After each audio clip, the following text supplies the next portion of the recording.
And the best thing about that is, these people who are attempting therapy and really taking these steps, once they start to see what they can get from it, they're not just going to stop because the election's over or because a vaccine comes out, right? Because there's always going to be more fear. There's always going to be more trauma to deal with. And like you said, life goes on.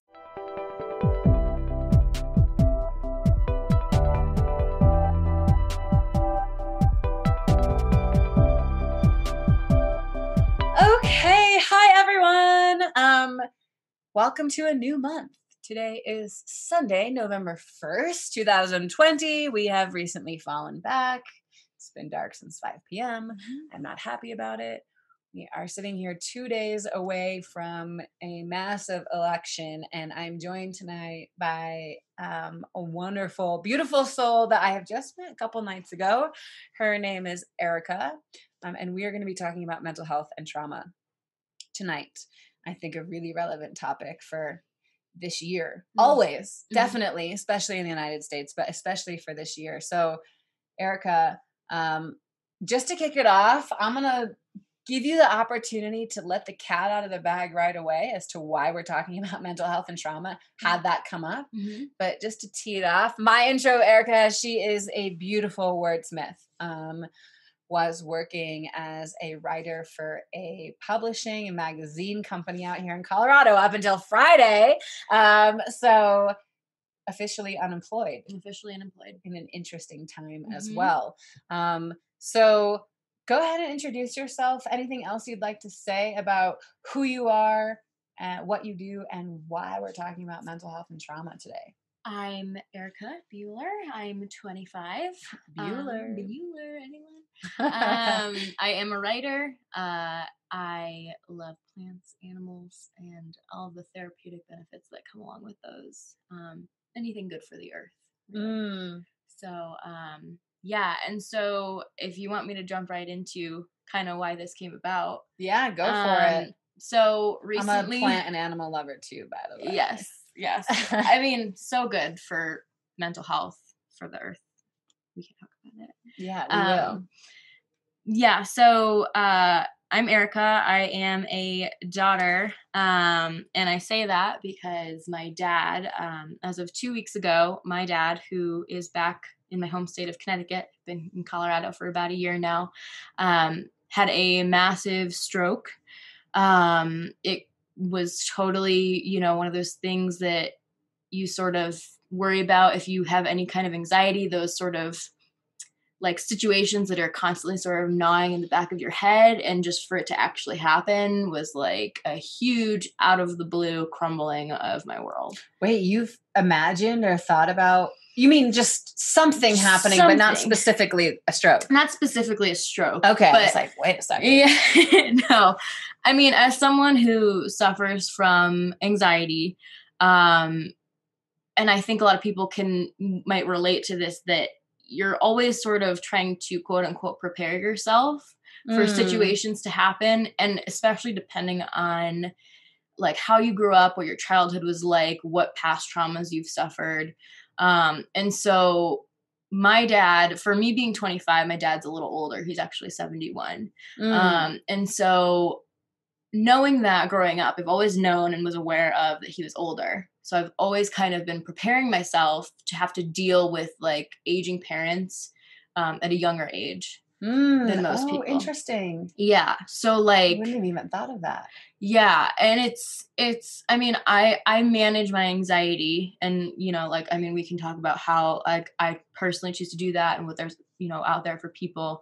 Doesn't mean it ever totally goes away. And so I actually was talking about this with my therapist recently that, I've tried to justify all this worry as preparing myself for what's going to happen. And it's at the end of the day, it's still just worry. And it's like not good to kind of hold on to that stuff. But because, this happened, right? This like factor of an aging parent, this like total emergency out of the blue, and it's not like I was any more prepared for it. I was just about to say, did all of that worrying help? No, of course it doesn't. No. Just took you out of life otherwise. Right. And so, so the last few weeks have been interesting, eventful. I flew back to Connecticut to be there for my family. Before you get all into it, I just have to say, sorry that happened. Thank you. Yeah, I think anyone that's listening and myself, like, of course, sending you and your family like so much love. Thank you. And good. What's going on with your dad right now? He's doing today? okay. So he had what's called a tracheostomy today. So he was on a breathing tube. And so he'll have that forever now, right? Nope, Don't they? Not forever. Okay. They are reversible, which is a nice thing. Wow. Okay. Yeah. And so also just for anybody out there who have like family members that, you know, are dealing with COVID, I mean, a breathing tube is no joke. I mean, that is uncomfortable. It's not good. So please try to, you know, keep everybody safe with COVID stuff, just because you don't want to see family members all hooked up like that. Speaking from personal experience from the last couple of weeks. Yeah. Well, okay. Well, I'm glad he's doing okay. Yeah, he's doing better. Yeah. Okay. So, and sorry to interrupt, but you can go back to whatever you were saying. I mean, it is COVID. Yeah. So your family's in Connecticut where you were born. My family's in Connecticut. Yep. I've been in Colorado for a year, which was a big step. So I'm kind of an only child. We could talk about that too. But I'm essentially an only child, and so moving out here was a big step. Also something to be anxious about and fearful and guilty and all those weird feelings, knowing that I was leaving all my family and my aging parents behind. And so this happening and me being so far away is every anxious person's worst nightmare. So I did go back. I spent some time with him. And I think it's funny that you say it's any anxious person's worst nightmare. I think it's a lot of people's worst nightmare. For sure. Period. Having anxiety and knowing that you already have it, I think adds another layer. I don't know, but like, that would be. Yeah, no, you're right. Yeah. I mean, and life is a bunch of big decisions that we have to make, right? So it's like risk, reward, and having to navigate that. I think maybe for people or who, you know, are dealing with anxiety, it's harder to navigate those decisions, because it's like you're always worrying about what the risk is, not necessarily the reward of it. Sure. Yeah. So worry, I think, is like the key word, and you brought it up. It's come up a couple times. Yeah. And if you're worried, of course you're not thinking about reward, nothing. Okay, I'm going to switch gears a lot, because we could get into the details of what happened and traveling during COVID times and all that, and maybe we will. And just want to acknowledge you for being so brave and open, and like, thank you for sharing something that's literally going on right now with everybody that could be listening. Yeah. If it were me, Erica, so I've been really blessed in my life that I haven't had a lot of trauma. Really blessed. I feel fortunate every day. I've had a couple of things. And my dog passed away like a year and a half ago, really suddenly and traumatically right in front of me. Oh, I'm sorry. And thank you. But I couldn't talk about it without being emotional. And you're talking to me about this, and we were talking about what happened 3 days ago. I was going to say 3 days later. That doesn't make sense. 3 days passed. Like this. Yeah. How do you do? Is that a coping mechanism? Because we're talking about dealing with trauma. Like, talk to me about that and what's really going on, and have you learned to do that? Yeah. Throughout your life? Yeah. So this like nonchalance that I'm talking to you about all this stuff is, I believe, 100% a coping mechanism. I haven't had a therapist tell me officially yet, but I'm pretty sure. I'm like, do we need someone to tell you? Do we need an authority on the subject? I don't think so. I think we both know. Yeah. So, for a 25-year-old, I've been through a lot of traumas. Is there any that you would like to share? Or do you think that are especially relevant? Yeah. So when I was 4, my younger brother, who was 2 at the time, had passed away from kidney failure. So that was... Okay, this is why kind of an only child, kind of a sister, I was saying. Yes. So that was, I mean, probably the biggest one. And I'm so sorry. Thank you. In a weird way, it's shaped who I am. But it's definitely the biggest part. Yeah. maybe perhaps the biggest trauma. I mean, the thing about trauma though, and this isn't my like original idea because I've heard this kind of talked about, but it's not, lots of people like to assume that trauma is this big, huge thing, oftentimes, if not always, loss, right? But it is so much more than that and so much more complex. There are so many layers. It could be big, it could be small. Well, people say that as a I was going to say as a country, but this is not a US problem, it's a global problem right now. The whole world's going through trauma right now. Exactly. And but it is lost, but there's so much more to it than just that. But exactly. But yeah, trauma. Trauma. Now that you say that, I'm like, well, how would we define it? What does it Exactly. mean? Do you know how you would define it? I mean, something that affects you emotionally and in the ways that you communicate and do things with people. I'm literally going to look it up. The definition. So you're saying something that happens that affects your being? Like like affects you emotionally. Literally the definition of, okay. And it has nothing to do with loss. It is a noun, of course. A deeply distressing or disturbing experience. Yeah. Or as it relates to medicine, it's a physical injury. Trauma to your knee. An interesting way to think about it. Totally is. So a deeply distressing or disturbing experience. Yeah. That could be you watching the worst horror movie of your life and having nightmares for 3 months. Well, it's so interesting because a couple weeks ago, I was driving on the highway and I saw right in front of my eyes a motorcycle crash and the guy died. I mean, it sucked. And it was traumatic. It was one of the most horrible things I've ever seen, but I wouldn't call that trauma. I would call it traumatic. Like that would be the adjective I put to it. But that is trauma. That is deeply disturbing. I mean, I couldn't sleep for a couple days. So, okay. I mean, this kind of blowing my mind right now. I think of, trauma is like something really bad had to happen, but it is loss related. So, but yeah. A lot of it's loss. I mean, any kind of abuse, I feel like loss and kind of abuse are the two big ones, but there's so much in between. It's literally just a dramatic, or that didn't say dramatic. Wow. I threw that in. Holy moly, Jamie. It shows you what I think of trauma and how we deal with it in response. And don't be dramatic, don't cry. Okay, let's move on from the definition because we get it. And I want to go back to how you deal with trauma and how you're able to just talk about this. Is it actually healthy? I don't know. I mean, in one way, it could be healthy because I'm at least willing to talk about it, right? Like Amen. There's so many people that, and I don't mean willing, like I'm choosing to, like I'm able to. I should put it. Like some people internalize that stuff. I know a lot of people and close forever. To me. Yeah. And it's, it's part of being uncomfortable about vulnerability and talking about those things. It's, fear of what will happen or how you will feel if you get it out. And not to say that those aren't concerns of mine too, but the stuff that I've had to deal with in my life and the way sort of that I was brought up with my family, I essentially had to develop this like thick skin, as I'll put it.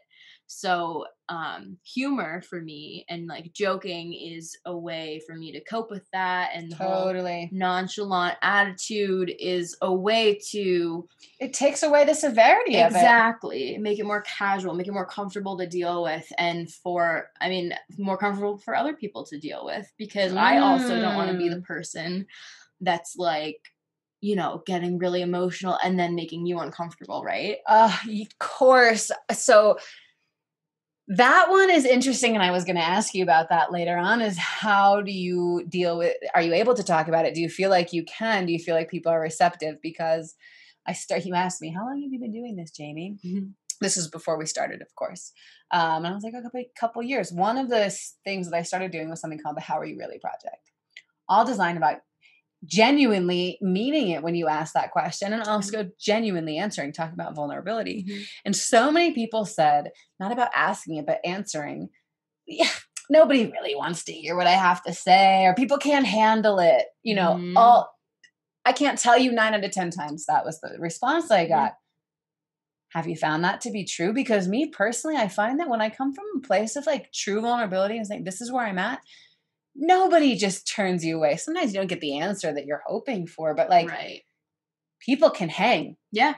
And people will hear it. Yeah. Is my experience. So what do you think about that? I mean, I guess it depends on the person too. So like, or the situation, or the the setting. situation. Yeah. I mean, say you have some trauma that I don't know about, that you haven't dealt with, and I say something that really resonates with you, but you're totally not at that level to deal with it yet. I mean, then I will get that response, like you said, that maybe I'm not hoping for, and that vulnerability just doesn't match. And so I think if everyone could try to find the strength to like take some steps to confront their own trauma, or like somehow just like find it, it would be easier for everybody. I couldn't agree more. It's why I do this podcast. Because all it takes is seeing somebody. It's a domino effect, I think. Like, what about your own personal experience, Erica? You've been through a bunch of stuff, right? So you've talked about it. You're talking about it with me. Yeah. Have you always talked about it? And what has people's responses been on the other end? Because it's one thing to tell people, oh yeah, do this. Mm-hmm. Okay, cool. It's like somewhat, but what about like, what have you actually been through? I mean, you were 4 when your brother died, right? Mm-hmm. Yep. When did you start talking about that? Oof. Did you? 20s. Okay. And you're 25. Yeah. so talking about this stuff hasn't always been a thing. No. Okay. Tell me about that. Okay. Yeah. So aside from anxiety, depression is a huge thing. They go hand in hand. They do. Yeah. Yeah. A lot of the time. So, and sometimes not, but a lot of the times, yes.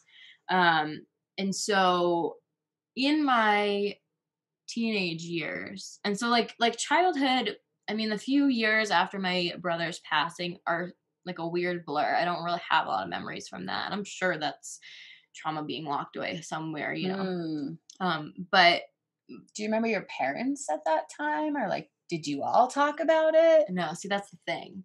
So I didn't really come from a very emotionally open family or support system, or however you want to kind of call it. Well, talk about thick skin. I mean, one of the things you told me is that both your parents had been through their own traumas a bunch of it. Yeah.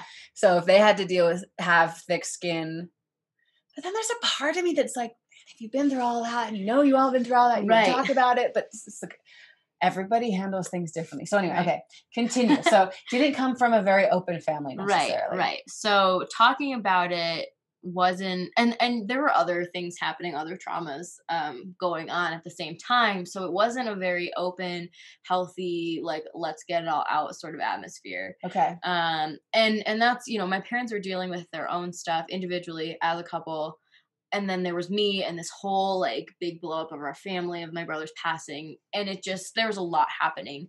So, and I don't think, I mean, no one's really ever equipped to deal with anything, but we just weren't equipped for that to happen and for us to deal with it as a family. And so because of that, I sort of kind of retreated into myself. And so like my bedroom became my safe haven, just where you could be alone. You know, nothing else can really matter. And for my teenage years, the depression really hit like hard. And so it was, did something trigger that? Or was it just, typical teenage? I think it's typical teenage stuff, but you get this awareness once you're kind of in your teens that you don't really have as a child. I mean, you have this sort of like, I mean, I wish that every child could experience some kind of like carefree, happy childhood, right? And that's not the case, but you know, if you do have that, there's this like non-awareness where you're just like a kid and you're just doing kid stuff if that's your situation. And so I think when you become a teenager and you're, you know, there's more you're learning about in school, you're meeting new people, you're really learning about life, you're learning about yourself, you get this awareness. And so, you know, I really sort of had to grapple with the idea of death, the deal with not having my brother, all the what ifs, you know, which is the worst part. And it just, you know, it makes it so much harder. And so depression really hit hard for me because I was in like kind of taking in all that information at once from stuff that happened years ago.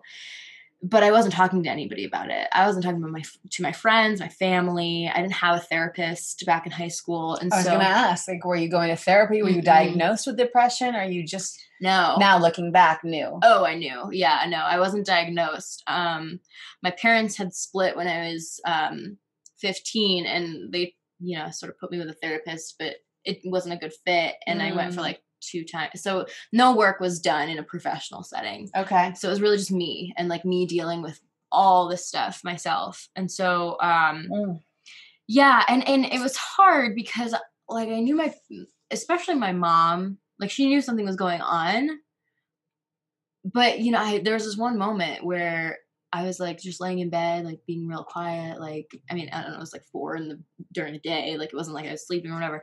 And she's like, "Erica, are you depressed?" And I was like, in my head, I just said no, right? So she would leave me alone. So I could be alone and cry about being depressed. Cause like, yeah, I am. But I'm also 15. And it's like, I don't know, Mom. Like but like, and it's so hard to think about that moment because she knew and I knew, but the connection, like to break open that conversation it just wasn't there. I didn't feel comfortable doing it. I mean, what 15-year-old would? This is why we have to have more of these conversations because I don't even think as parents, it's like, sure, what 15-year-old knows how? Right. But also as parents, there's no guidebook, there's no rule book. If they had never had the conversations about mental health, exactly. How are they going to help you talk about it? Exactly. Like, it's a lot of layers. Okay, so that was when you were 15, in depression. Then what happened? I became more independent. I went to college, and it actually wasn't until my senior year of college that I like took the first step to go to therapy. So I'd been dealing with depression, anxiety just on my own. I mean, a boyfriend here, a best friend there, talking about it, but not really the same as like try and get help. So I had this sort of triggering moment. I was dealing with some really difficult people at college, some of my peers. And I think that combined with the stress of school just sort of broke me a little, like broke a little piece of me off. And so I was like, you know what? I want to try therapy. I want to give it a shot and see if it helps. You took it upon yourself. Yeah. Nobody suggested it to you. You went and got it. Yeah. Which I'm sure a lot of people can't or don't feel they can, Sure. Yeah. And so I feel Good lucky. For you. I feel lucky in that way. Yeah. How'd you know? Like, had anyone talked to you about therapy? And I ask this because it's just not something I think that we talk about enough. And I feel like therapy's looked at this thing. It's like, well, you have to have a problem and it's only for XYZ thing. I think that personally, I mean, who wouldn't love someone to just sit there and listen to you talk? It almost never happens. Right. So yeah, how did you know that therapy was an okay or good option? Did you feel like you could tell people that you were going to therapy? Like, I mean, so it was this weird combination because we talk about therapy and mental health, or a lot of us do very openly now.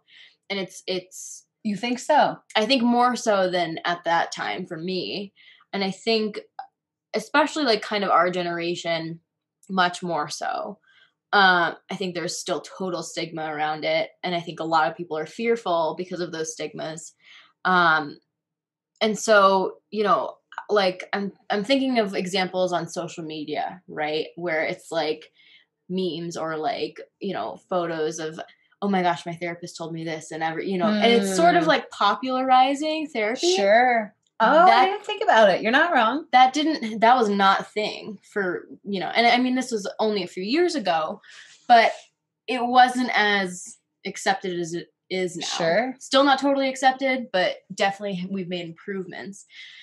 And so I'm not even really sure. The only thing I can say is I did have a roommate who was going to therapy, and she was having a good experience from it. And I knew that my university had like a counseling and mental health resource. So it was marketed on campus, and you could go to this room and make an appointment or online or however it worked. But it was there, it was present, and people knew about it. And so I think just having that there, knowing it was there, it was like, well, I might as well. Yeah. So that Amazing. that was it. Yeah. Like, I didn't have people suggesting it. I didn't have like people who've been to therapy, like telling me how great it is, how I should go, specifically for traumas or anything like that. Yeah. It was more of a leap of faith, if anything. College. Yeah. Just having everything. I miss college sometimes. Yeah, so much.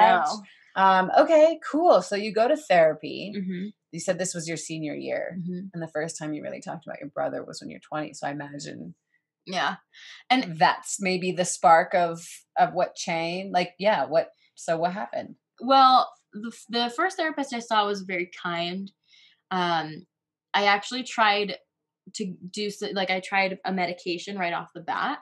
And it wasn't a good fit for me. So I ended up kind of moving off of it. And it was helpful. It was definitely helpful because even though I only saw her so many times, I was getting something from it. Enough to be like, okay, there's some value here. There's something to be explored.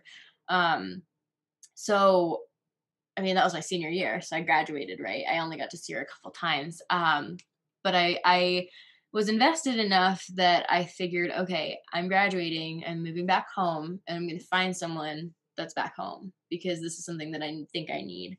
And so since then, I've seen a couple different therapists, and I've been on a couple different medications. I've been on, I've been off, I've been back on. And that's also been very helpful to me. And it's not for everyone. It's a matter of doing the work and figuring out what works, but it's all just been a really big experiment. I mean, to be totally honest. And, finding someone you can connect with. It's not about, finding someone that you're going to cry in front of on the first visit or whatever. It's just like establishing a connection, kind of going through your day, what you're going through, stuff that you have been through that you want to work on. I mean, actually, I just started seeing a new therapist here. And I almost have this like script ready when there's a new one. It's like, okay, so these are my childhood traumas and these are, these traumas, and I haven't gotten to work on them yet, but they're goals of mine and XYZ, right? It's wow. But that's just me. Like, I like to have a recipe for everything, right? Or have everything set up and planned. And so, but there's so much that I want to work on still. I mean, having only been in therapy for a few years now, and having had different ones, it's like, I haven't really gotten to that real work that I know I have to do and want to do, and it's going to be super uncomfortable. But it's something that I know is going to make me better in the long run. Doing the work. I mean, okay, so we've established I'm older than you, obviously. You're 25, I'm 32. I wouldn't say obviously. I would, well, only because people that have listened and know how old I am, and you're 25. That's the only reason. Okay. Not because I look old, you look young or anything like that. No. I think like around 24, 25 is when I really started like digging into myself and doing the work, as we say. I still think that like I say this because to anybody that's listening that has never gone to therapy or never talked about some of the stuff they've been through in their life. And I was going to just give the answer, but I'll let you like talk about it.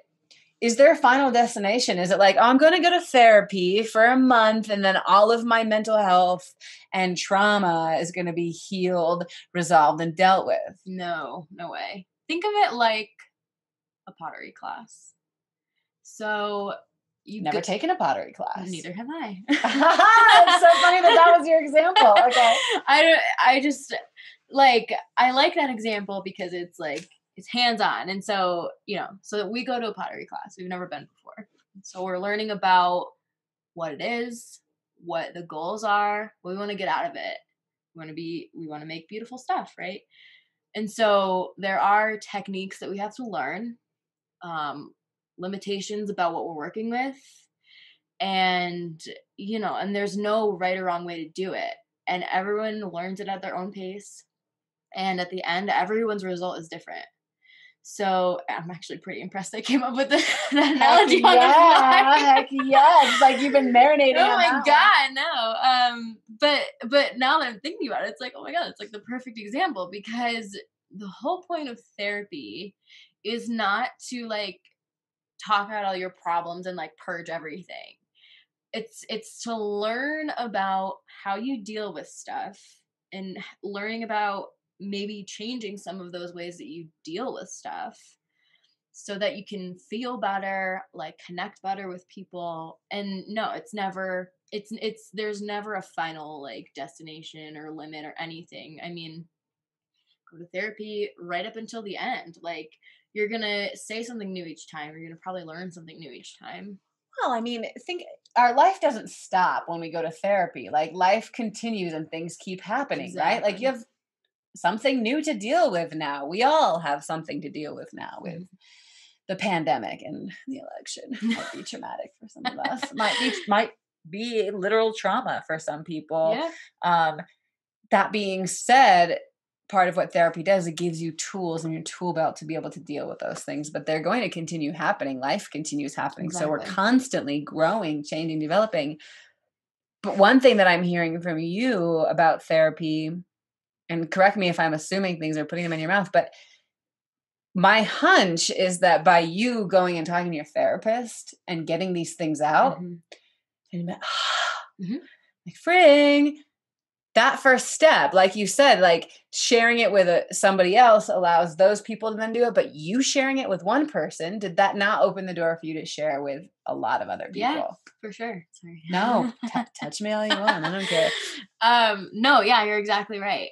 And yeah, you kind of touched on two things there. So it's like that feeling of relief, right? Like, and we kind of talked about how writing can be therapeutic, because for some people, getting all that stuff out is like so relieving.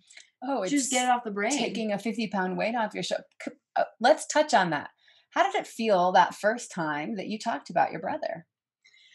It was Do you hard. remember? I mean, it was hard because it was the first time that I was like having a conversation about it with somebody, and it didn't involve anything else. And I say that because there were some other things involved, like kind of grief support groups that my parents were part of, and events that were happening. So there was always some sort of extraneous thing. And when I went and talked about it, it was just that. And part, it was hard in that way. It was easy in the way that this person knows nothing about me except for what I tell her. So Mm. she doesn't know what I posted on Instagram last week. She doesn't know what I said 20 minutes ago. She doesn't know my whole backstory. Whatever I'm willing to offer her is how she's going to kind of like assess it. Um, and so that made it kind of easy. And I think in that same way, I find it personally easier to share these things with strangers than to the people that are closer to me. I think a lot of people would feel that same way. It's because that person can't have an impact on your life. Right. There's no judgment. They don't get to tell all the other people in your life. It really is a true third party. I'm going to dump it. Yep. I never have to think of it again. Yeah. But to Oh, your God. point, to your point, yeah, it makes it easier to discuss it with other people then, because you're taking that first step and it's like, okay, one person did it. And I didn't die. Right. Nothing bad. I mean, who know, when I say nothing bad happens, I mean like nothing bad happens. Maybe you felt like a little gross because you were vulnerable, or like, But did you really? no. Or did you feel free I felt afterwards? relieved. Yeah. And I mean, think about, the hours and hours long conversations that you've had with friends, and how kind of good you feel at the end that, like, all this stuff, like so and so's dating him, and you've been kind of holding it all in and you finally get it all out. Same kind of thing, right? But you did say something that I think is really important, is that it's not easy. Mm. It is hard. And they call it doing the work for a reason, because it's not necessarily fun and joyful and Mm-mm. blissful at first. Right. It's the end result that like you have that, but you got to work through the muck Right. first. Or like the aha moment that you have when you're using a skill that you learned in practice, or in in real life, and you're like, and you kind of think, oh wow, I'm happy that I was able to do that. Or if that were me 6 months ago, I never would have handled it like that. Okay, what's an example of a skill or tool or something that has had a dramatic impact on your life? So one in particular has more to do with my anxiety. And so it was one of the earlier therapists that I had met with, and we kind of talked about how my anxiety is sort of like a compulsive anxiety. So it's like something's always happening. You're always thinking about something, and that kind of snowball effect that people can have with their thoughts. And so she had suggested, well, think of a stop sign, or like just tell yourself to stop. Like just say the word stop mid thought or whatever, and just like kind of hold on to it if you can and work on that. And that was super helpful for me because, it's not easy to just jump in and do, but if you kind of take the time to practice it, or, even just, say it's happening and you just do it once and you are like, oh, okay, so I can do this. And then you keep putting it into motion. It was so helpful for me. And so now when I'm feeling that sort of snowball effect, or overthinking, I can kind of just say, hold on, like take a second, take a deep breath, and like, what can you do to help yourself right now? And so for me, like I'm a huge to-do list person, list maker. And so I like having a plan of action and things to check off my to-do list and getting everything written down. All right. So if I'm having this sort of snowball effect, like today, so basically get the thoughts out, just get them out. Yeah. Yeah. Write them down. Yeah. Like today I had all these things that I knew I had to do. And I just kept thinking, because you get overwhelmed and then you don't know where to start. And then you're scrolling on your phone for 3 hours and you do nothing. And then you feel worse. For me, I mean, just speaking from personal experience, but, so then it's like, okay, take a second, write everything down. Maybe there's a couple you can devote some time to today, and not everything has to be done all at once, all at the same time. Totally. Yeah. And so it's like, okay, I can manage checking off 2 things off my list today. Tomorrow I can dedicate time to 2 more things. I think that like it's funny because I'm not a list person, and I wouldn't call myself a very organized. I'm looking at my shoe pile for no one that can see, which is actually like kind of organized. For me, yeah. It's organized, but it's messy, I think, for anybody that's really like all the pairs are together into that. Yeah, they are. But I'm not a list person, but I know when I do make a list and I check things out, oh my God, it feels great. I can see it clearly. Like I had to go to Target today, and I made a list because I know if I leave, I won't get everything I need to. You'll walk out with 800 other things. Sure. Yeah. For me, it's not so much about like that's not important to me, but I think that like it is helpful and I wish I did it more. What is good about that, and what I'm like hearing from you, and even if you don't take everything off the list, less about that, more about getting the things out of your head. So they're there so you don't have to keep rerunning it over and over and over and over again. Yep. It's so simple, but it helps dramatically. So anyway, it's definitely about getting it out, making lists. The point is, and like I said, I'm not necessarily a list person, but it does feel good to get it out when I write for 10 minutes a day and organize my thoughts. So even if you're not a list person, find something that works for you. There's no magic bullet for anything in mental, because by the way, anxiety might look different for you also than it looks for me, or a depression looks for somebody else. But kind of to switch gears a little bit, just because of the time that we're going through. And I mean, I don't know, like with what you have going on now for the last 2 weeks. I mean, let's go back to the beginning of COVID and all of this. I mean, as somebody who I consider myself really fortunately very mentally stable and healthy for the majority of my life. Granted, I've had like spurts of depression. I would say right now I'm in a dip of depression. Literally depends on the day and the hour, but it does. Yeah. and anxiety, which I'd never had called myself an anxious person, but I had a panic attack for the first year in my life this year. And anxiety has been a really real thing for me. And I say it, but I don't necessarily know how to deal with it. And then I say it and people like hear me and they're like, oh yeah, but there's not necessarily like help. It's weird. So I guess my whole thing for you is like, what's been going on in 2020, especially as somebody who's kind of like been dealing with mental health for a little while and has some tools and therapy? Like, what's been going on this year specifically and in the last 2 weeks? Well, it's been a lot of processing. So, and I feel like 2020 with Like, I don't even know how to process any of it, to be honest. yeah, well, who does? I mean, so you've got, and like you said, life doesn't just stop, right? So you've got this pandemic and you've got this politically charged country and you've got, climate change and like everything happening across the world and the news is always terrible.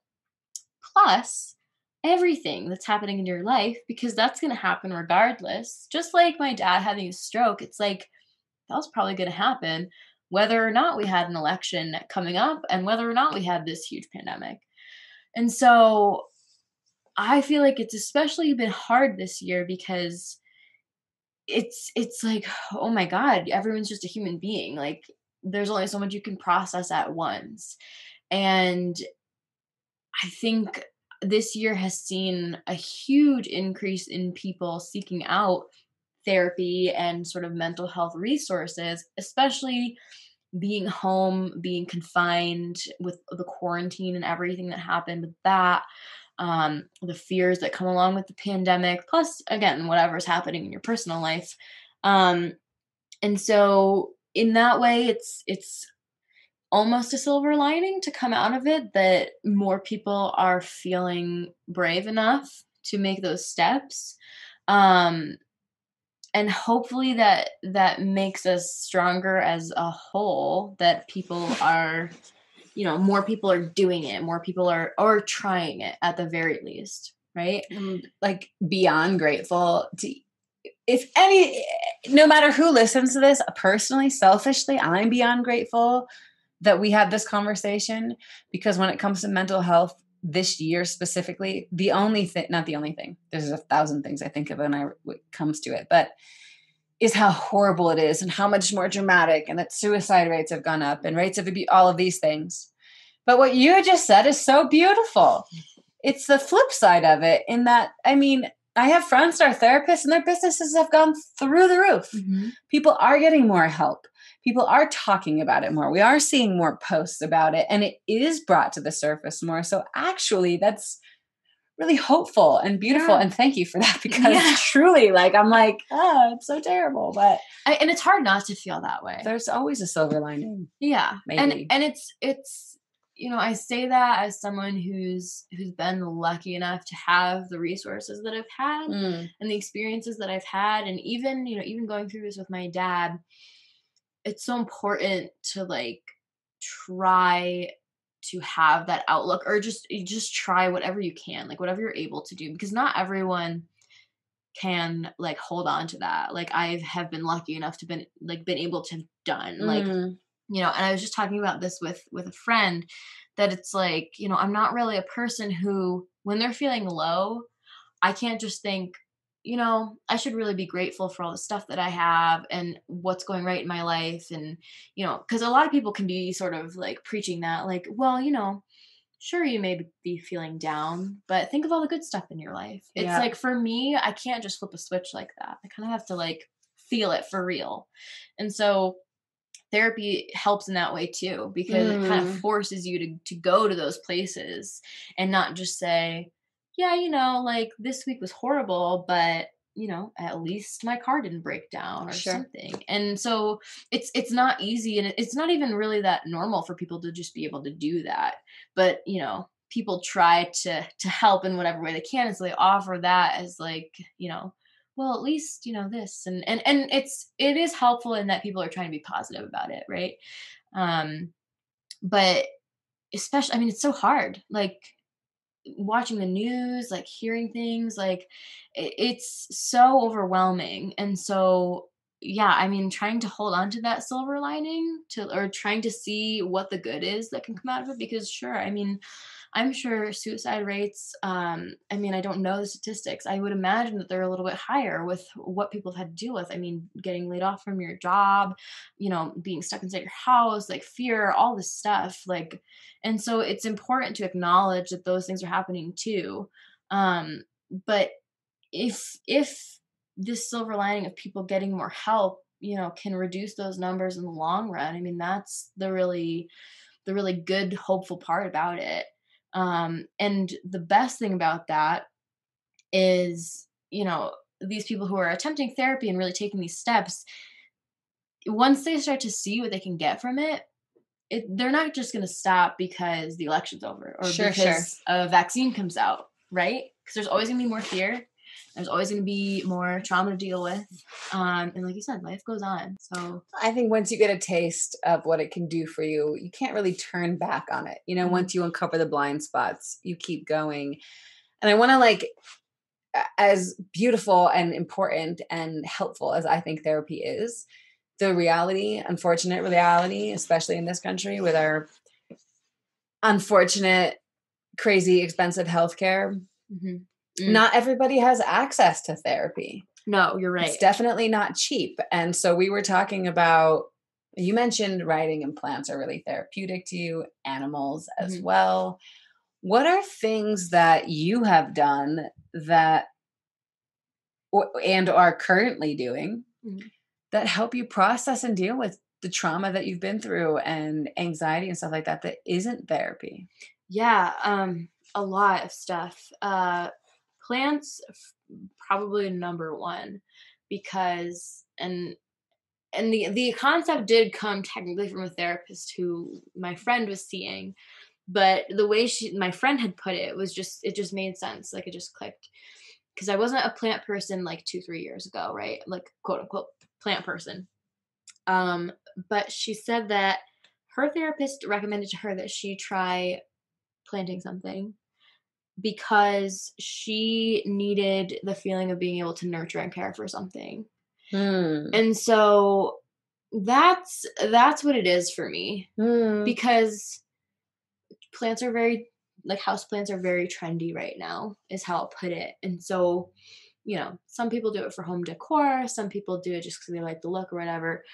Some people, like me, do it because there's this feeling you get when you pot something and you have, like, you're working with the dirt hands on, and there's this living thing, just like a pet, that totally depends on you for survival.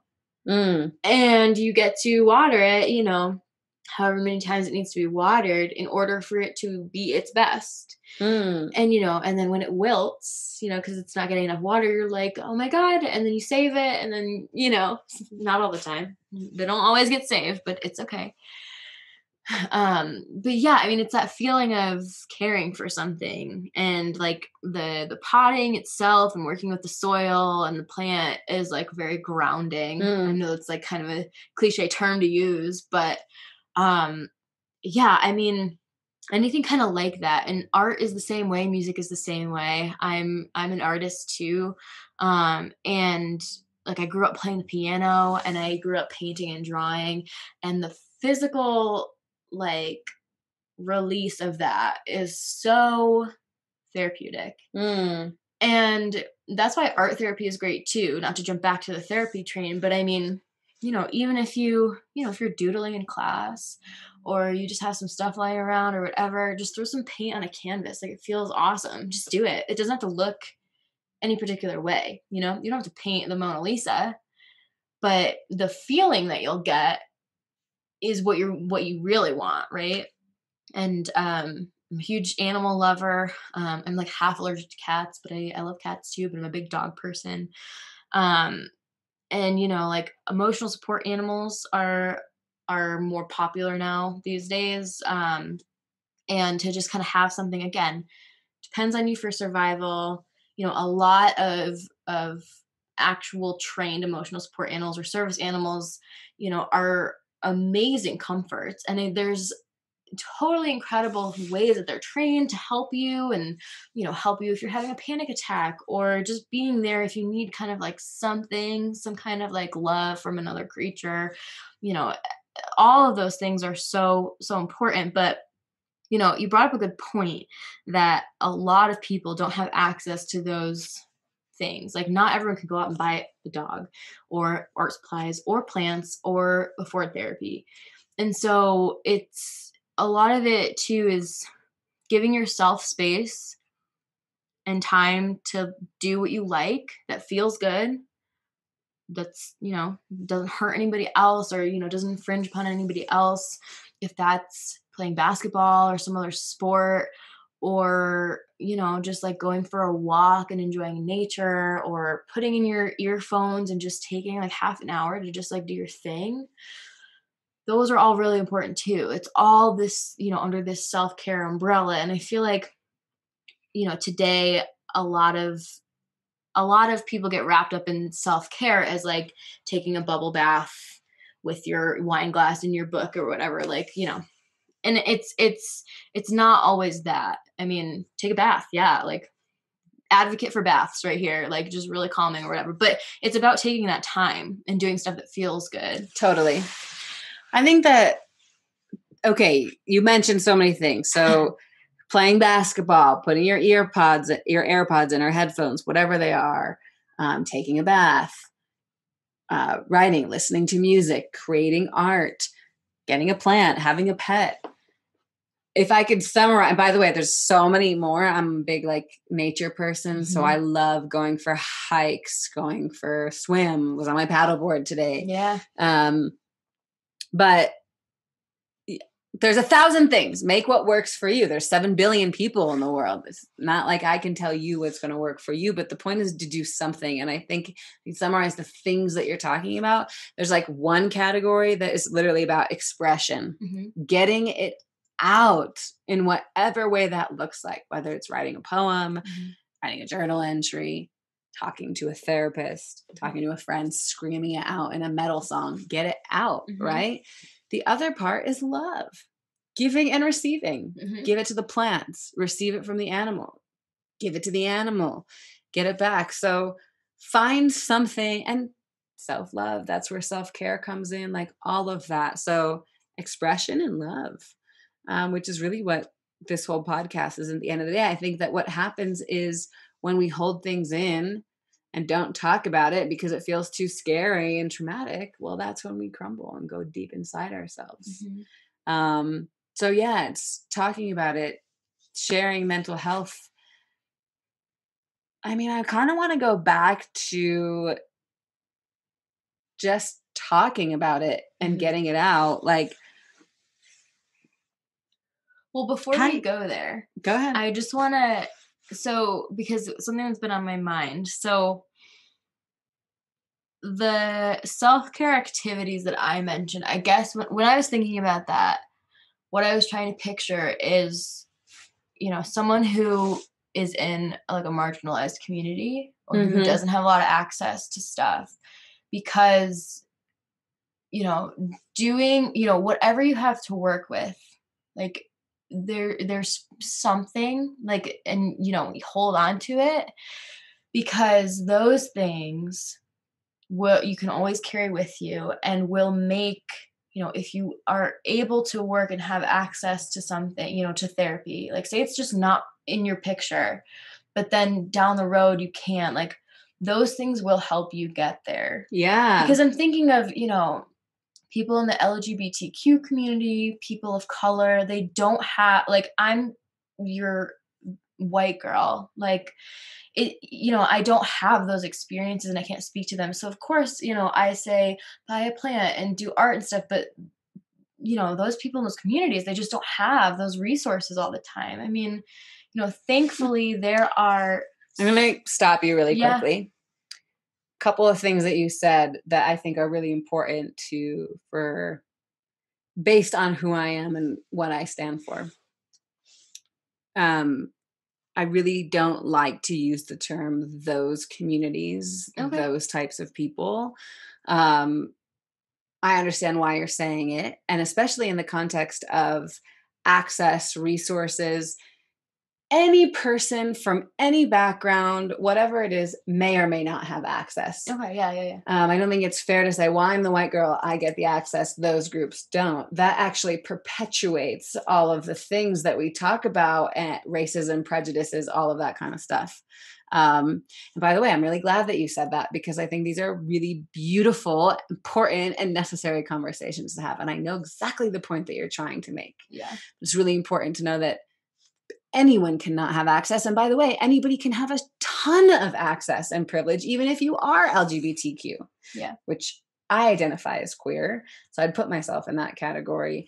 Or even if you're not white, right? A person of color. So there's all of that. But I do think that the point that you're making is really important. Yeah. In that not everybody has access to this stuff. I guess I should have worded that differently. What I meant was that I only have this one lens. Yeah. Right. So I can't speak to, and you're totally right.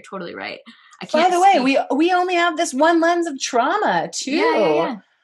Right. It applies to everything we're talking about. Right. There are traumas that I'll never know personally. And so, that's totally what I meant. I was trying to say, that it's, and I know that. Yeah. Totally know that. But I would be remiss. Yes. If I didn't. I apologize for making it sound that way, because I totally don't mean worry. That. Yeah. It's just, I have this one kind of perspective, but what the crux of it is, whatever you do have access to that makes you feel good, that is therapeutic to you, that doesn't, infringe on anybody else, just hold on to that. Yeah. And then, hopefully you are in a place later in your life that you have more access to resources for mental health, and those things that you held on to when you didn't will help you. Absolutely. And I don't think that they have to go away, one doesn't have to, they can all complement each other. One thing that you're making me think of that I didn't mention, I don't know that either of us really mentioned it enough. I think we've touched on it, but you're saying, okay, hold on to these things. And you were talking about when you're in a kind of let's say something happens, right? And everyone's like, well, think of all the good stuff in your life. I can't say that I haven't been one of those people. I think I'm one of those people more often than not. And even in my own stuff, I'm like not every time, but a lot of times where I'm like, I'm feeling bad, which has been a lot in the past couple of weeks. It's like, well, actually, I'm healthy. I have a roof over my head. I can definitely talk myself out of why I shouldn't feel the way that I do. Mm-hmm. Which is bullshit. Mm-hmm. I have my feelings. My experience is my experience, and lean into it. Feel it. It's okay, because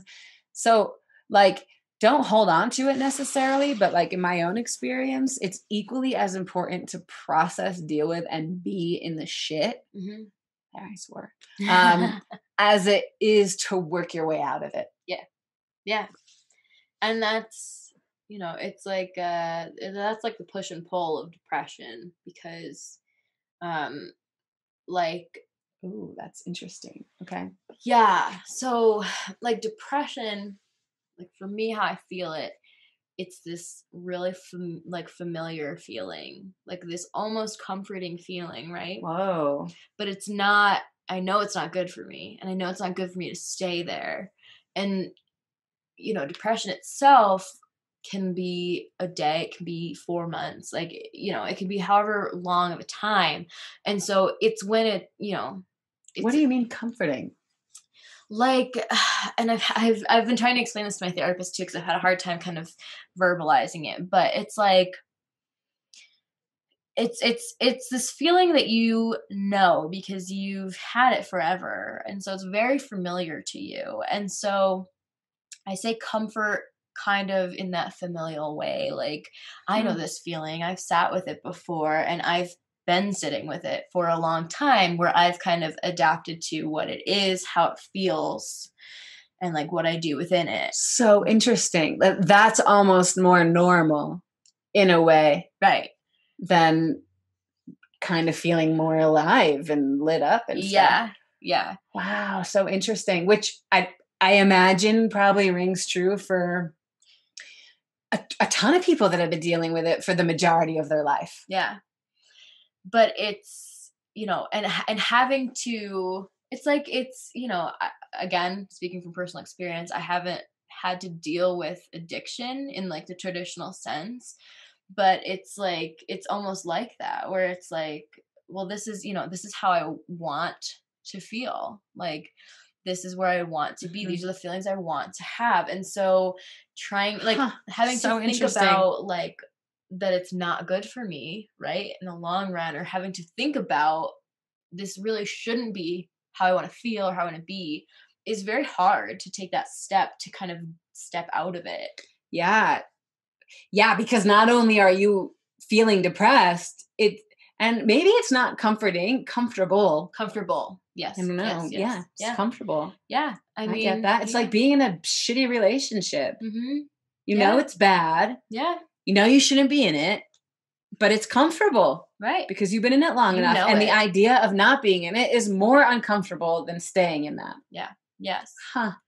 So interesting. But what we talked about is also true, and I'm still learning that totally about emotions, and that you have to be with them, you have to honor them. And that's my big thing, because I actually have a lot of issues with vulnerability. I know it may not seem like it, because I'm just like, having this conversation with you, but no, I can feel that from you, by the way, because you do talk about it nonchalantly. Yeah. Like an event that happened to you, but is not currently happening to you, because I don't know how it's currently happening to you and your feelings. Yeah. I just know it happened. Yeah. It's very different. Yeah. Yeah. And so, like I've been trying to work at honoring feelings, especially feelings of like sadness. All right. So like these last couple of weeks with my dad, I have been all over the emotion map. And so I don't doubt it. Yeah. There have been some days where I just, I'm like, I'm laying on the floor, I'm crying next to my dogs. That's it. I'm not cooking. I'm not cleaning. I'm not even watching TV, because I don't want any of that stuff. I need to just like let this out. Right. And, there are some feelings that are easier to feel than others. So like, I have like road rage issues and like a short temper, which I could get from my parents for sure. But anger is actually an easier, and like annoyance and frustration are easier emotions for us to feel than sadness. Totally. Or especially, speaking from personal experience, fear. If someone cuts me off right on the highway and I'm like, holy whatever, I immediately go into road rage mode, because the anger is way easier for me to deal with, process, it's deflection. Put out. Yeah. Than to be like, oh my God, that was terrifying, and like feel the fear, because you don't want to feel it. Right. So it's so important to sit with those and honor your feelings, and like really work. That's so much of the work, is recognizing them, letting them happen, giving them time and space, and then being able to kind of move from them. That's like this sort of smooth kind of process that therapy helps you achieve. It's like giving yourself grace and kindness and time, and like, just like you would give anybody else, by the way. Yeah. But we forget to give it to ourselves. It's an interesting. I never thought about anger as like a deflection of fear or something. I mean, that makes so much sense. And it's so funny, because like that's how I've been all my life. But it was like the last therapist I think that I met with that I kind of made this realization, and I was like, oh my God, that's why I've been so short-tempered and irritable with all the people that I love. Like, and it's one little thing. Yeah. That creates this huge aha moment that transforms everything. I mean, that's why, but you couldn't have come up on that with your own. Yeah. I mean, maybe you could have. Well, I'm not speaking English properly. Maybe you could have, but maybe it would have taken you longer, and all it took was somebody else's third party person. Anyway. Yeah, no, totally. Okay, Erica, just to wrap things up, I want to go back to like where you're at currently. So yeah, how are you feeling as of today, November 1st, 2020, with your mental health and the trauma that's going on? You could be really vulnerable with us. Well, today was a pretty good day. So I did some stuff for me. I met with people that I really care about. So today itself was pretty good. And I didn't I've checked in with myself. I didn't feel like today I needed to have a cry session or do anything. It's just not today. I don't know what tomorrow's going to be like. And that's, in the way that emotions have been like up and down and up and down throughout our lives, my day to day for the last 2 weeks has been high, low, all over the place. And so I imagine morning, afternoon, evening probably look different too. So today in this week, it was just a good weekend. I mean, seasonal depression is something that I suffer with too, and so it's good to have some good weather. I was about to say the weather was delicious this weekend. Yeah. It was helpful. I was around some really good people doing good stuff, and so that was good. I go back to Connecticut soon, and so I think the emotions of going back, the reality of what's happening, the fact that I'm not going to be here where I'm building a life and I'm happy for an extended period of time is going to be hard. The fact that I don't have a job right now, those are going to settle in as the week goes on for me, as it kind of leads up to, this change that's going to happen, the shift in my life. So I'm kind of getting in the good feels while I have them for right now. This moment is all that we got. Yeah. So, tomorrow it may be sort of like wishy-washy Tuesday. Maybe I'll just cry all day, have some chocolate lava cake. I don't know. But yummy. And, maybe when I get to Connecticut, maybe I'll feel good because I'm with family. Maybe I'll feel crap and I need like a day to sleep. Like, you just got to take it one day at a time. So right now in this moment, I'm relatively content. Knock on wood. Good. Yeah. I love that. Well, I hope in this exact moment you're feeling content and at ease. I'm glad that you had a good day. Thank you. I really appreciate that you give yourself the space to be like, okay, let's see how I'm going to feel. And then, okay, go with it. Mm-hmm. I think that's really beautiful because, we have no idea what the next moment's, but give ourselves that grace. Erica, is there anything that you want to share about your own path of mental health, your own path of trauma, anything with your own personal experience? Because the other question I'm going to ask you to end with is anything that you want to say or impart on anybody that's listening that might be dealing with their own mental health challenges, going through their own trauma, or know somebody that is. So 2 things. So you can start with the first, your own experience that maybe I didn't ask you that you want to share. Like we said, I'm taking it one day at a time and trying to wake up with that perspective every day. And I try to make sure that I'm proud of myself regularly for doing what I've done and giving an effort and trying to do the work. Because it's not about, completing stuff. It's about just the effort of things.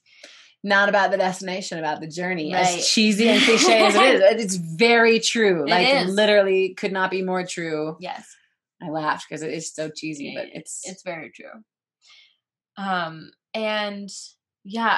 everybody else. Wait, by the way. Yeah. I did read this thing this morning. I was reading some different gratitude writing prompts. Yeah. Because as I mentioned, I've been in my own depression spurt. I don't know what the word I want to use for that time period. Mm-hmm. And I know for me personally, not only writing is healing, but gratitude. Mm-hmm. And one of the prompts today was like, okay, write down what you're proud of for yourself in the past 48 hours. And I was like, oh God, I don't know. It was overwhelming for me, but I never thought of that as a gratitude practice, but of course it is. I'm proud of myself because of this XYZ thing is another thing I can be grateful for. So yeah, I love that. And when you have to think, what am I proud of myself for every day? That definitely changes your actions and what you do. So thanks for saying all of that. Oh, sure. I love that. Okay. Yes. Anything else you'd like to share or impart on anyone? To the world? Yeah, about mental health, trauma. It's no matter who you know, everyone's dealing with it in some way or some form, whether or not you think they're showing it, or if you can maybe just take a step back and think that's why someone's acting like that, is because everything is connected, especially on the inside. And so just acknowledging that, and I guess trying to be a little bit more empathetic every day and with everyone that you meet will help make this world so much better and so much less hostile and so much less individualistic. Show up with love, rather than fear. Yeah.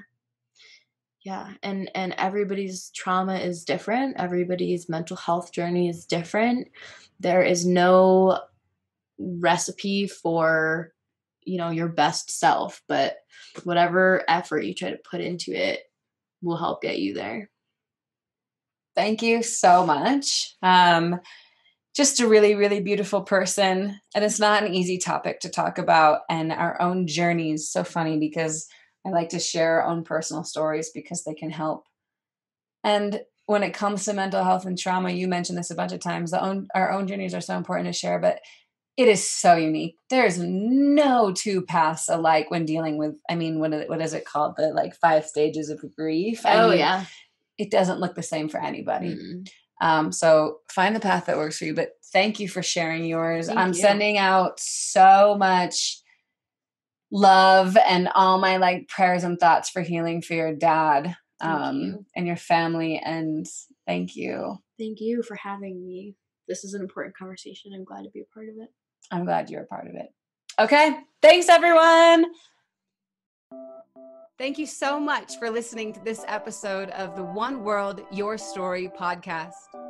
If you enjoyed hearing this story and you wish to hear more, make sure you subscribe to us on iTunes and YouTube, and of course, follow us on Instagram at OneWorldYourStory. From all of us here at the One World, Your Story podcast, we are sending you so much joy and love. Have a wonderful rest of your day.